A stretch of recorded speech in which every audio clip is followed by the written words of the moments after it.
Hey loves, welcome back to my channel. It's me, Kizzy.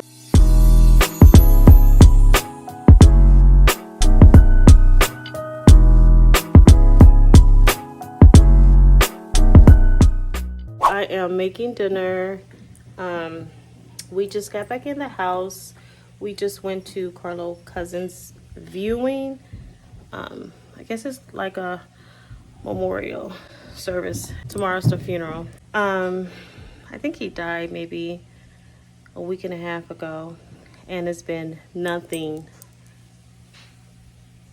but sadness. When I met my husband, I met this man.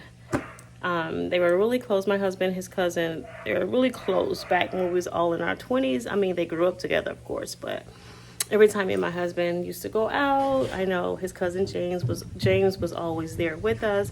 So I have my own personal memories of his cousin. So his loss is, you know how somebody can be in your life and something happened and you just so shocked, like, what? For me, it's almost like I still was in disbelief until I seen his body today. And that was every bit of almost 2 weeks. It's just been really sad. I closed my daycare today, and I also closed it, I think, last week, just to be with my husband more. He was 41 or 42, I think. But I just want to say he had so many people that loved him. I'm talking about, I'm an outsider. And I cried. I'm still crying. It is so close. And he was such a fixture in our lives. So I know what his family feel like. He was just so loved. They did a balloon release for him, I don't know, maybe a week ago. And so many people came to that. Death is always hard. It's always hard. I mean, even with people we don't know, like when we hear, for example, Matthew Perry, like I didn't know him, but it's like I feel bad for his family, his friends, all etc., you know. So it's always sad when someone dies. But when someone died close to you, it's even sadder. I don't know. It's just really sad. I feel like we got each other. James was a really, really great father, and that's how I'm gonna remember him, as being such a great dad, and a funny guy, competitive guy, a guy who likes to win arguments, I would say. I don't know. Nevertheless, he was just that guy. He was like a funny man, and very, very smart, very, very intelligent guy. And alcohol got the best of him. For some people who drink and feel like, I can stop anytime I want, and then you realize that you really can't stop, and you really are depending on that bottle. It's hard. It's time to seek out professional help, possibly. Surround yourself with people you love. James was only like 41 or 42, and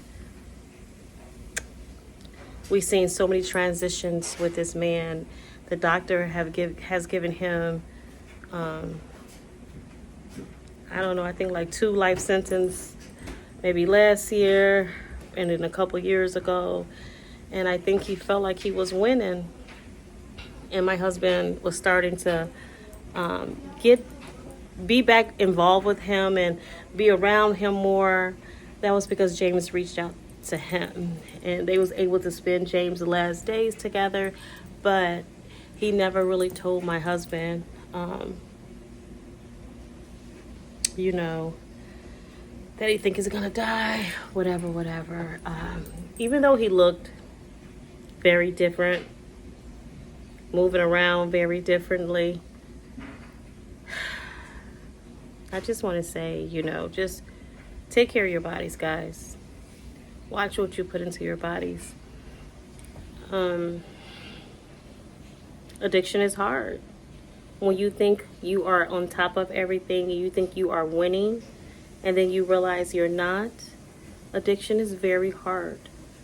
Addiction is very hard to break, and that's any addiction. It doesn't have to just be alcohol. It could be porn, it could be drugs, it could be just whatever.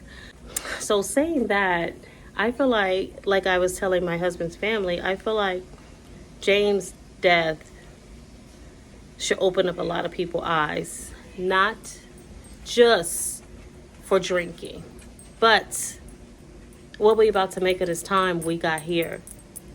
What we about to do with this time we have here. Time is so precious. Time is so precious. Time is so... We need to value our time.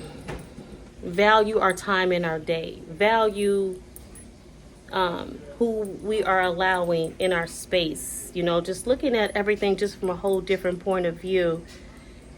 And at the end of the day, my only thought was, I hope he knew Christ. I'm not saying that in a way to be disrespectful, but to be absent at the body is to be present with the Lord. And I just pray that he is present with the Lord. Yeah. No words. No more words. No more words. That's all I wanted to say. I just wanted to come on and just share that, because I feel like I'm still literally, even though I seen his body, I literally still feel like I'm in shock. I do. This was really hard. This is really a hard one to swallow.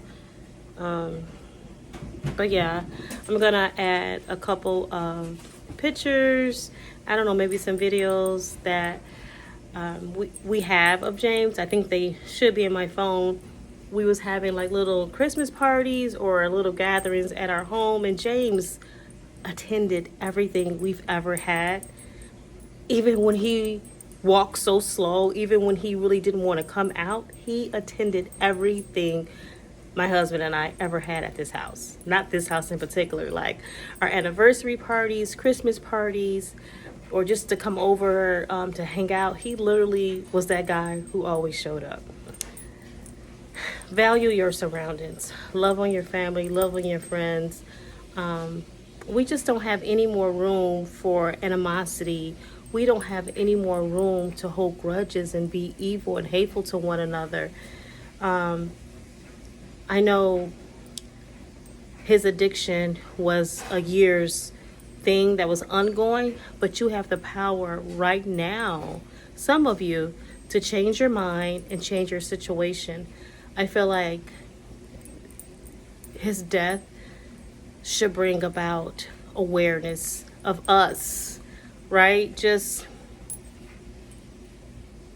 not taking life for granted. That's it. I'm gonna finish my cooking for my kids. All right, guys, thanks for watching. Bye.